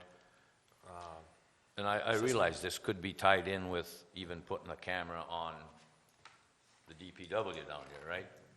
Yeah, Knights Kingdom, DPW, parks. I realize. Yeah, but anywhere that's- we have issues with. That's a big expense. Yeah. Personally, I think the security system's needed, but on the 7, 1 gate, not 2. I tend to agree with Lee, and I'll tell you why. You know, you get in this big contract, everybody gets a piece of this pie. From engineering all the way down to put the stuff in here. Why can't we go out and get quotes on, or if we want a security system, fine. Let's go out and get some quotes on it. George, let me And- try to Wait, explain one minute, this Ray. though. I'm sure we're not gonna come up with these kind of prices. No, and I guarantee you we And- won't. Let me try to explain this, George. All right, Bruce mentioned it. This is an estimate. There's a total dollar figure that's already set for the project. It's not raising the total dollar figure. That's already established by rural development under our Yeah. program. Anything under $100,000 can be handled through the local purchasing. So we could go out and we could handle the security system, we could, anything under $100,000, we could do that separately. But we still have to have this, in order for it to be put through the project and funded through the project, we have to have it in the documents that we're doing right now for rural development. Doesn't mean that the general contractor bids the whole thing and then gets this system. We still can separate those items out. In fact, we've had many conversations about individual portions of the project that are under 100,000 we can handle separately, which is doing exactly what you're talking about now. This is just an estimate. So, Just an estimate. so just so I understand, this is the estimate for the paperwork turning into real development. On the security system, okay, let's say they approve it. We decided when going to bidding, we're gonna seek out the security system part ourselves. So then we can go out and individually bid the security system? Well, you'd have to make a decision, up front as to whether or not you're gonna do a informal solicitation process or if it's in the documents. Because if you're going to do an informal solicitation process, that's what they call it, for anything that's under 100,000, then specifications still have to be developed, but they're not put in the documents that goes out for bid. Right. Right, we do that separately. So Right, you but would do it for rural yourself. development, we have to But- do this for rural development. We have to do it to get them to approve the scope of work in a revised preliminary engineering, an addendum to the preliminary engineering report. See, And to pay through their funds, so. their rules are this. Before we bid the project, we have an opportunity to amend the project scope for and I will tell you that on a lot of projects, things come up, especially when you have projects that started 4 years ago, 5 years ago, 6 years ago. Things do change, things come up. You have the opportunity to amend the scope so that the project can fund these things before you go to bid. Once you go to bid, let's say we do that and we find out we got really excellent bids. Now, this is loan-only money, there's not a grant involved. But let's say that we get down to the end, all change orders, whatever, and we got $100,000 left, $200,000 left. You can't use it for anything that wasn't in that addended project scope. You can't say then, oh gee, we got 200,000, we'd like to put in electric gates, or we'd like to do this. They've changed that policy over time. And it used to be just with grant money. They wanted to take the grant money back. But now they've done it even with loan money, and I'm facing that right now in another project where they said things have changed, okay, and the city would rather do this instead of do this or whatever, and they said, nope, can't even talk about it because you've already bid the project. So if we include it So- and the bid comes in 50,000 too high, we can cut the gates. We can just say, okay, we're not gonna do the gates. You can cut whatever you want, but like Lee said, you know, it's kind of a catch-22 a little bit, because to put this stuff in the project, you Still know, have the engineering. you've got engineering costs to do that, and that's gone. I mean, whether you actually build something or not, I mean, we have all kinds of things in this project. And the city might decide that if you're over budget, that you want to do these, but you don't want to do something that was in it from the start. Your priority choices, right? If I remember All right, that's been Bruce, done. I mean, this was a serious conversation that we had with rural development over the past 2 years. A number of years ago, you didn't have to go through and actually do the design, we could make that decision at the end and then pay for the design, but now they have made a change where we actually have to, They're doing some things that don't make it any easier. yeah. That's the way it turns We've out. argued with them. And, for a and you don't necessarily have to make final decisions tonight either. This is not brought to you as, hey, you gotta decide. We don't wanna take a long time to do that, but if you all wanna go home and scratch your heads and whatever, I mean, we can do that. It is, the composting thing, has not been started. And, that's needs to be done before we get to the point where we can take this project along and bid it. So I wouldn't want to hold off too long, because we'll start holding up the overall schedule. If that one was something you wanted to reconsider, that's a big ticket item. Yeah, and even if we come in under, you're not gonna come in under $400,000 where we could add that. Well, see, that's what caused us to get back on there, Lee, is actually when we did as detailed a cost estimate as you can do in this point in time, that cost estimate was over 500,000 less than what we had in for construction in the application. That's the only reason composting got put back on the table, because he said, oh my, maybe we do have enough money to do the composting thing. But I can't guarantee you what's gonna happen when we take bids. I mean, those cost estimates, even as much time and effort as the guys spent on putting that together, that's hard to do on a project of this size. Very accurate. Lee, and even on this composting thing, yeah, I agree, it really looks good and attractive now. But what is it gonna look like in 5 years from now? Are they gonna allow this? I mean, how many times have they changed this already from the sludge that comes out of the mill, and already talking about where you can put this and where you can't on farmers' fields. So this $432,000, I mean, are we just taking a shot in the dark here, and 5 years from now, it's out the window? DEQ has a tendency to change their mind. Well, that's my point here, Lee. I mean, yeah, I'd agree of all the projects, I think this really looks nice, but how long is it gonna last? Yeah, and the problem, George, with a lot of this stuff, talking about what bids are gonna be, talking about that, there's no crystal ball, none of us have one, and it's pretty hard to predict all those things. So I guess you have to make decisions, you go forward, and I'll go on record as I don't trust the state, the DEQ, or the federal government. Judge. I'd like to make a motion that we table this and have more discussion on it, truthfully. Okay, is there support? Support.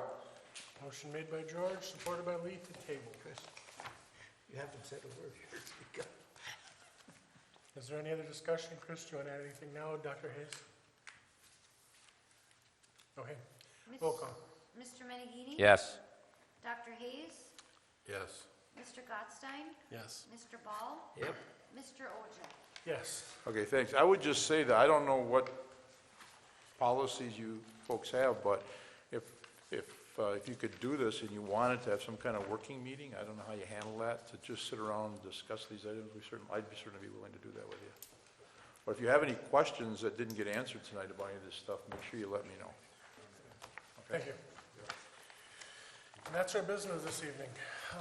Does anyone from the audience have anything they wish to address the council about? Please come up to the podium, state your name and address for the record. You'll have 5 minutes.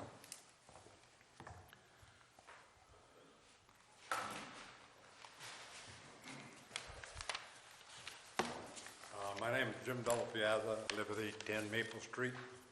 This is concerning the property on Railroad Avenue. It was not used by the city for over 70 years. When I bought the property, I thought I saw what I saw is what I bought. I contacted an attorney today, and they'll get back to me about the city taking the property for a sidewalk. There never was a sidewalk there. The previous owner and I maintained the property for 60-plus years. I feel the property is being taken in mine by adverse possession. Now, I read in the paper tonight about the 5-foot sidewalk. Does anybody know how wide the sidewalks are in the city? 4 feet.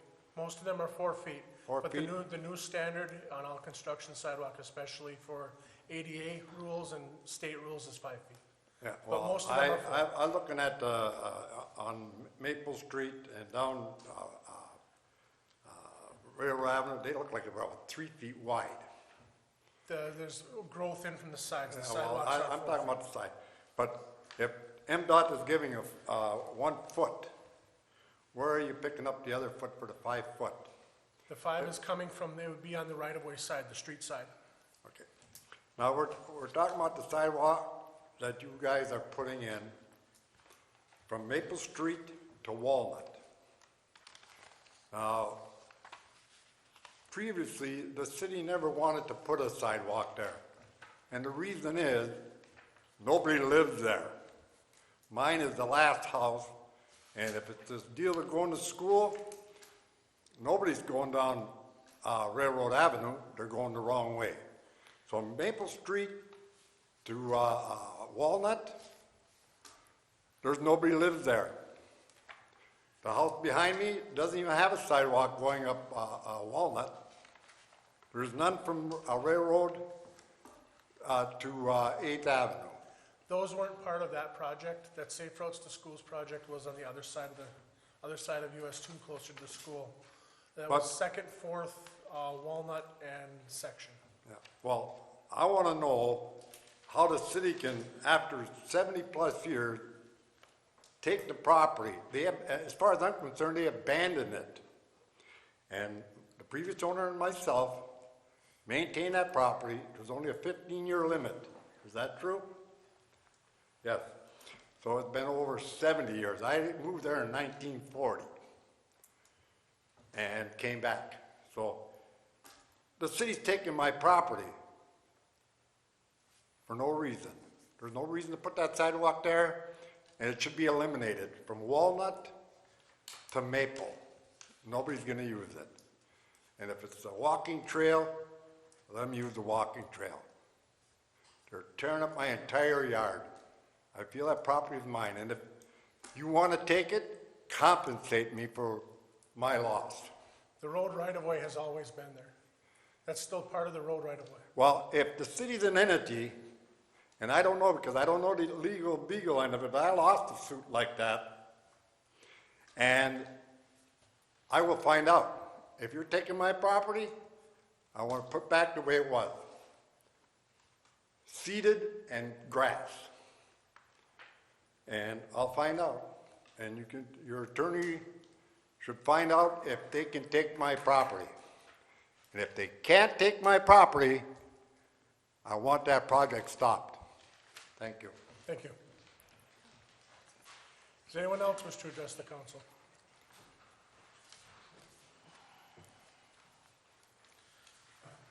Daryl Harder, 615th Avenue. I just want to clarify, you were talking about the project at Knights Kingdom with the rope or the hose and the chain. All of those climbing apparatus that are at Knights Kingdom, that's with the hose being shaped in a U shape with the chain going through it. The chains, from water getting in there over the years, the chains are breaking. That's why all these chains have to be replaced and all these hoses. Well, that was just my question, and there's a bunch of them out the park, too. Right. I want to, I just wanted to let you know that that's what all that is for. thank you, Darrell. Thank you. Anyone else wish to address the council? Okay, Chris. George. I got a bunch of things here. Catch the rest there first, Jeremy, and I'll get on to that one. Dr. Hayes. I just want to make sure everybody knows that we do have a state park now. It's my understanding. I haven't been out there, but apparently there's a toll booth at the piers, and they're collecting money for people to enter that area. Is that true? Yeah, that Menominee River State Park require a passport. I don't know if did they install the booth yet or not? I haven't been down there, I don't know. I haven't been down there, but I was told that there was a booth.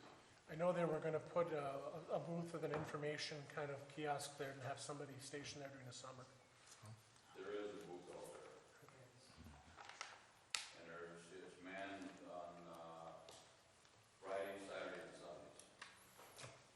So there is a booth and it's, There is a pay pipe where you can put the money in a pay pipe.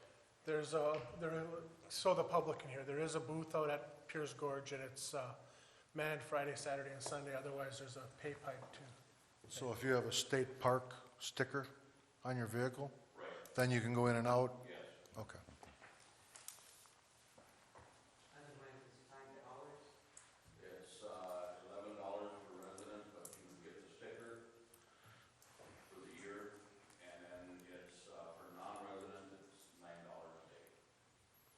I believe when you get the, your new license plate, you can get that option and it's on your plate.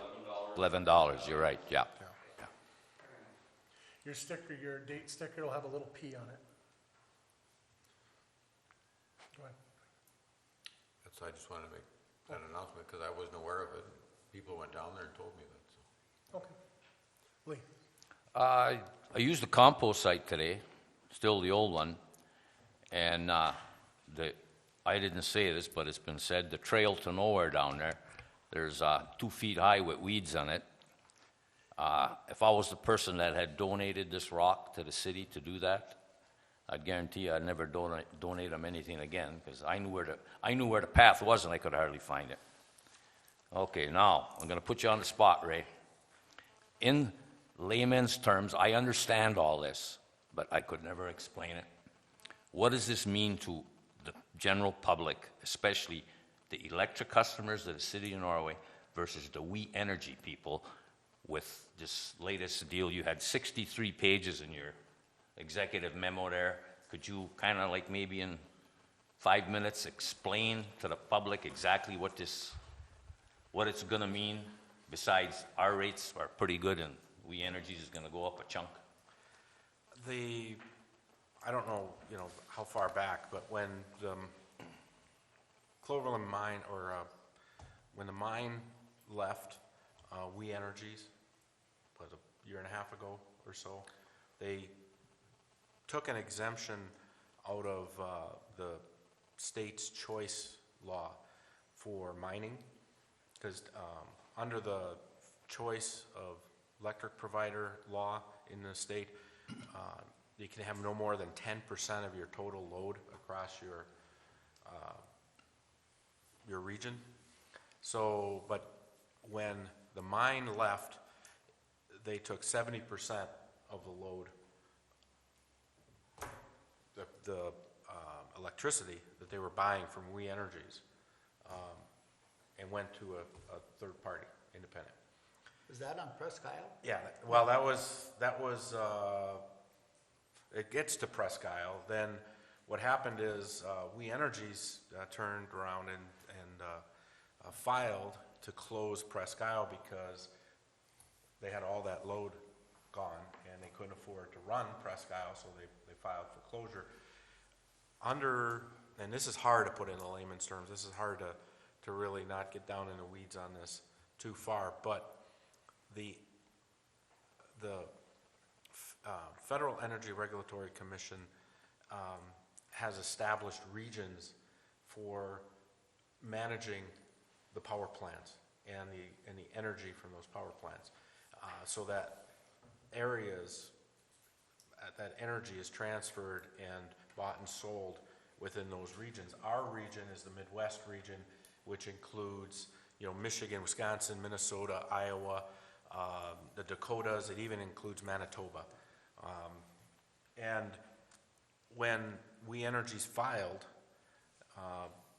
this Midwestern group, this MISO, basically said you can't close Presque Isle because the reliability grid, the electric grid in the UP can't handle not having Presque Isle.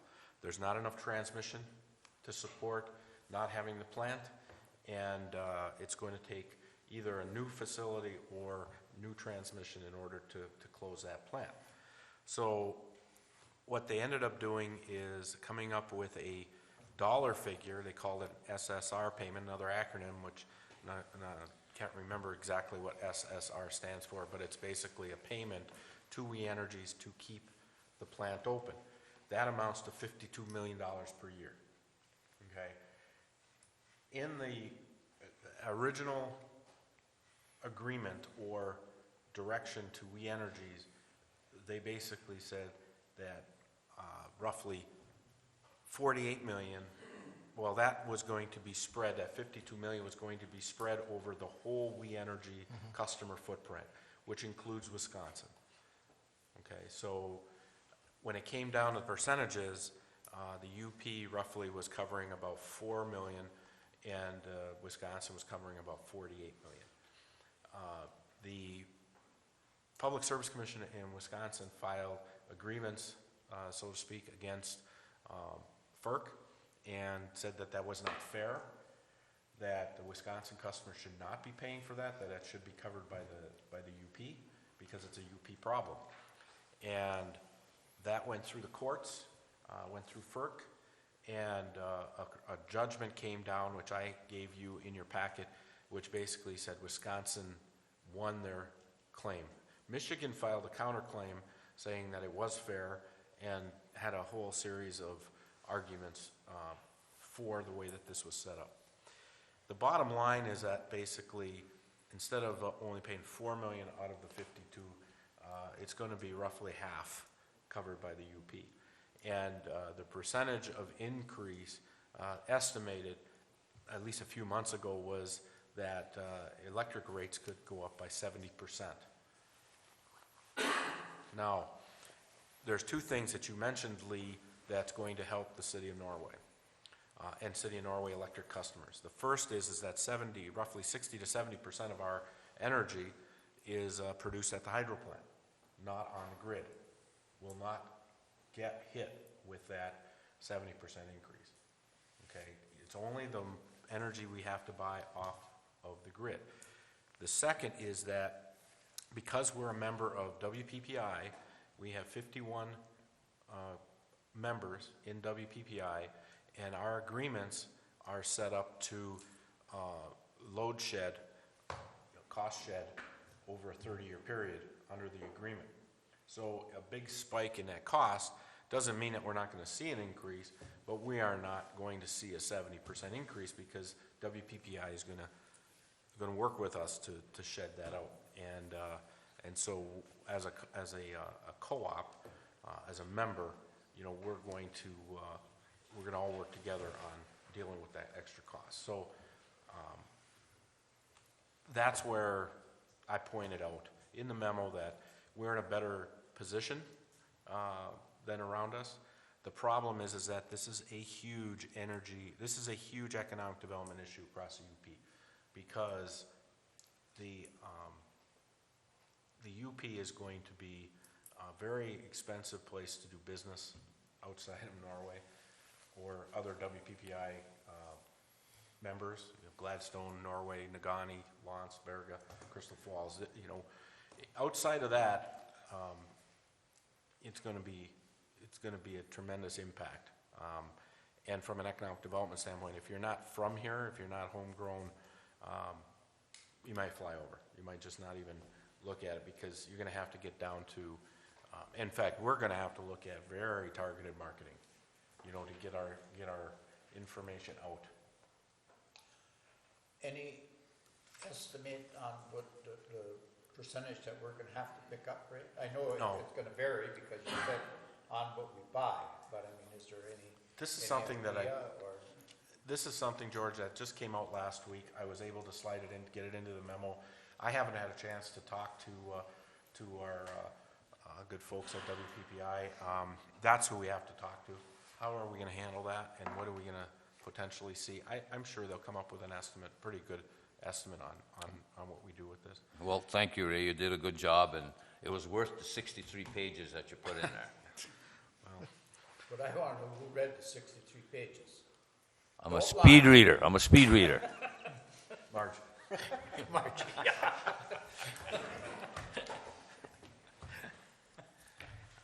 That's all I have. Okay, George. Okay. I went to the parade up in Quinnipiac last week, and Norway had a real nice showing up there. Our fire department, the ambulance, I think they had everything we had in the barn, they had up there. And they were right in the front, they did a heck of a job, they really looked great. And they, I'm sure that they supported Quinnipiac wholeheartedly on that deal. I don't know if this is part of the thing that we were talking about before, but there, somebody told me today that there's a huge hole in Strawberry Lake on the north. It's on road. 12th Avenue. Yes, there's a barrel by it. Yeah, and he said it's been there for quite a while. I've known They about said it. it was filled once, but they had to move the, this is what I heard, Joe. They had to move the post office box because the postman refused to stop and put mail in his box. I'm not So- aware, so I'm the not whole- aware of that, George. the hole That is sounds quite like an large. exaggeration to me. Is this the guardrail, Joe? That's the way the guy described it to me. This is the guardrail issue that was on your list. No hole in the road? Yes. Oh, okay. Also, on your list of things that you had given us last week, 15th Avenue wasn't mentioned. And 15th Avenue is half the block. Yeah, it was encompassed within the areas we dug up. I maybe didn't list it specifically, but we are aware of it. Okay? Okay. Yep. Oh, Ray, when you answer our replies here in these comments, could you please, either ahead or after, say after the meeting like now, relay them out public? And the reason, most of the questions I ask you come from the public. So, I mean, it would help me, and I'm sure it'll help, you know, the Yeah, when we public get out to, when we get to staff time, Mike go down through. Yeah. After you You know, guys just read them off, that is fine, just because, you know. Also, what ever happened to the hospital deal? Hospital deal, That was brought up 2 meetings ago, about some we kind have- of we have a paperwork we deed have to sign restriction. off on.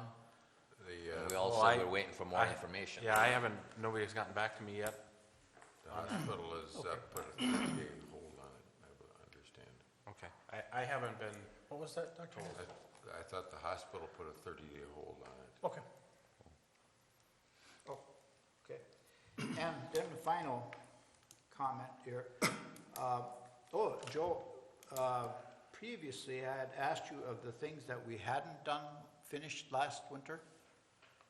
Now, the sheet that you give me was all things that we have to accomplish this summer, or the things that Well, we have to do this that summer. wasn't meant to be this summer. That is many things on that sheet are ongoing things that we do routinely also.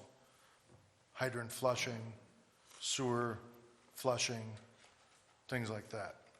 There's routine okay. things in there along with repairs of projects and stuff that, from the winter that were dug up. Okay, and Ray, you had give us some comments on the cost on the street deal.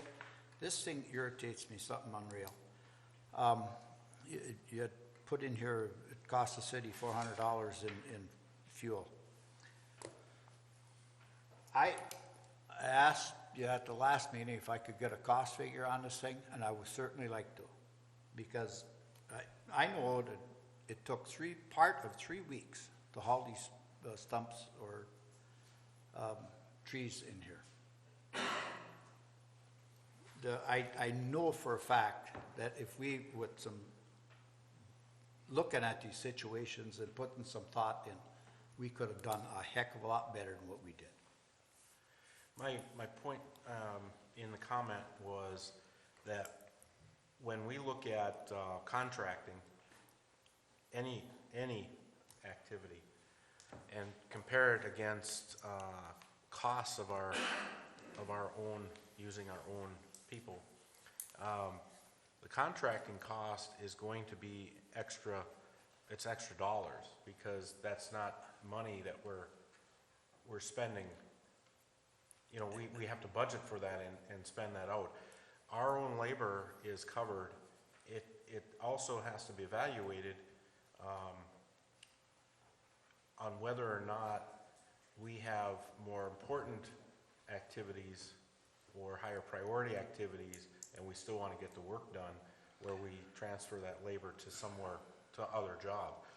I mean, we can definitely put together our labor costs and our equipment costs based on MDOT rates, but to compare it as, and it'll cost us more to do it in-house or less to do it in-house.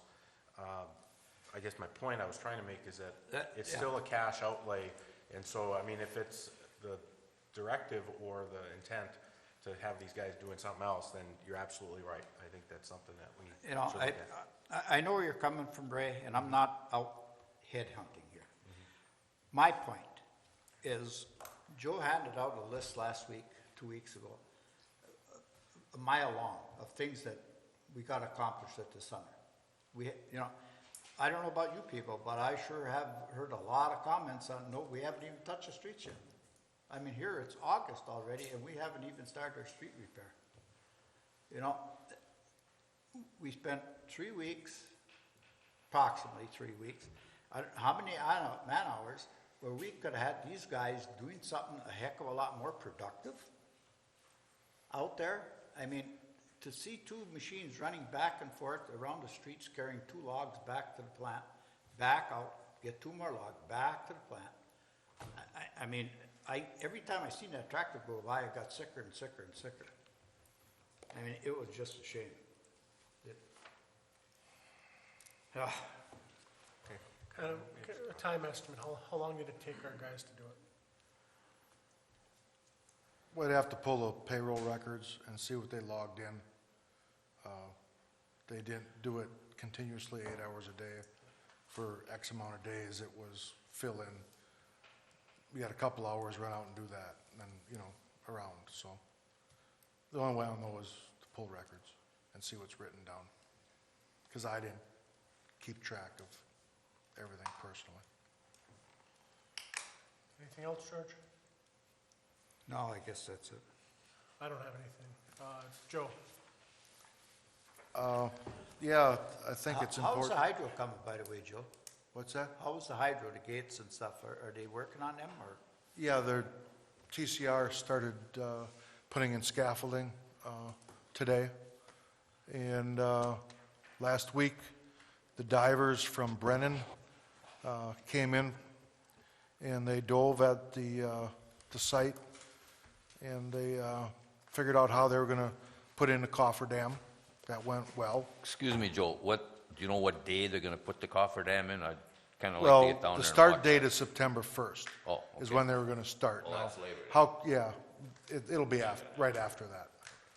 But that was the target date, early September, September 1 to start. So they did the dive. They found everything to be in order, kind of the way that I described from things that I was told about it, because there's no prints on it. And so that's looking pretty good. Then they went over and repaired the large crack on the horizontal powerhouse and dove on that and did an injection there. And that was quite successful. 50 to 60% of the water that was dumping out into the building has ceased. They're still on the dive and they have videotape of it. There's some other cracks that at some point we need to address and get those taken care of. But like I said, this is an ongoing project down there. We know that.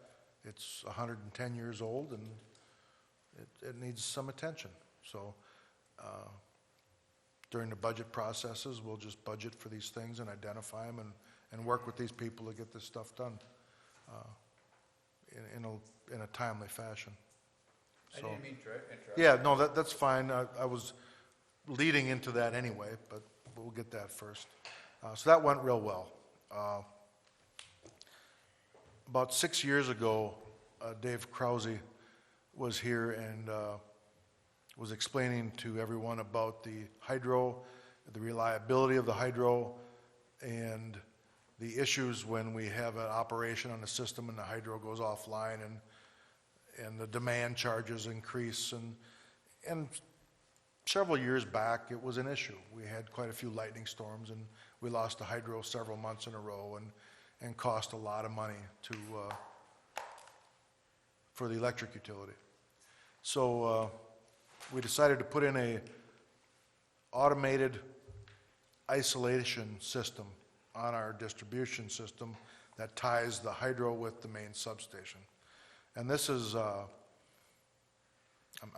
trying to come up with words that will make sense. That's why I'm kind of stopping and thinking a little bit here. It's self-isolating. And what I mean by that is we installed a fiber optic ring and we put in breakers. There's 4 different quadrants that have breakers on this main system. And if a tree or a car hits a pole or a bird gets in the line or lightning strikes it, let's say it's up here on the north end, right behind City Hall here. The breakers talk to each other. They're smart breakers, and they say, okay, I see a fault right here, and so I'm going to open one down by Curry Road, and I'm going to open the one at the substation, and everybody in this quadrant is going to be out of power, but everybody else on the whole system still has power, and the hydro stays online. This all has to happen within 20 cycles, and there's 60 cycles a second. So that's the speed of this new system that we put in. It's very sophisticated, it's very fast, and that's been in the works for about 6 years. We accomplished that last week. The majority of the week that was put into place. And the programs are installed. There's still a couple little things to do yet, but it's operational right now. Is that why the notice for the power might be going out? Came out last week. There was a Facebook post where you might see Yes. brief interruption. Yeah, when we downloaded the programs, obviously when you do that, you don't know how everything's going to react right away. But we didn't have an issue. Right. So the system's up and running, the fiber is utilized, things are talking. They are on 4 separate fibers. It's a dedicated system. It's self-contained. They talk to each other only. That's the only stuff on the fiber, and it's extremely fast. So that is quite an accomplishment for this municipality to have something that sophisticated in its system. It's pretty impressive.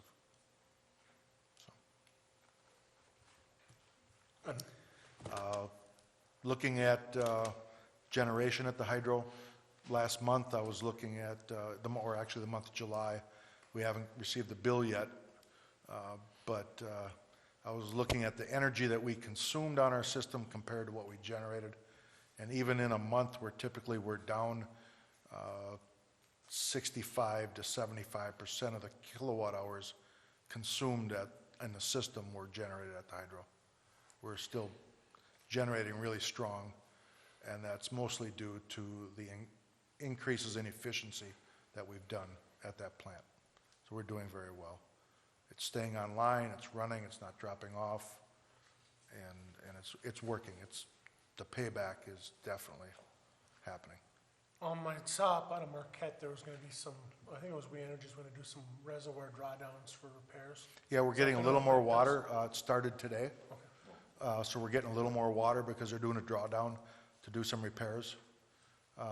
We were generating 2.2 megawatts today, and our total system load is 4.5 megawatts. So we're producing a little over 50% of our needs today. So things are going well. That's all I have. Mary, Tricia, Jay. Thank you. Ray. Okay, I got a couple things, based on George's request. I think that, a couple things that came up in the manifest last week, or last meeting. There were questions on Dickinson County, some charges for drug testing. There's a number of things as I wrote out. There's some lab testing, drug screening. We also have hepatitis shots. If you're in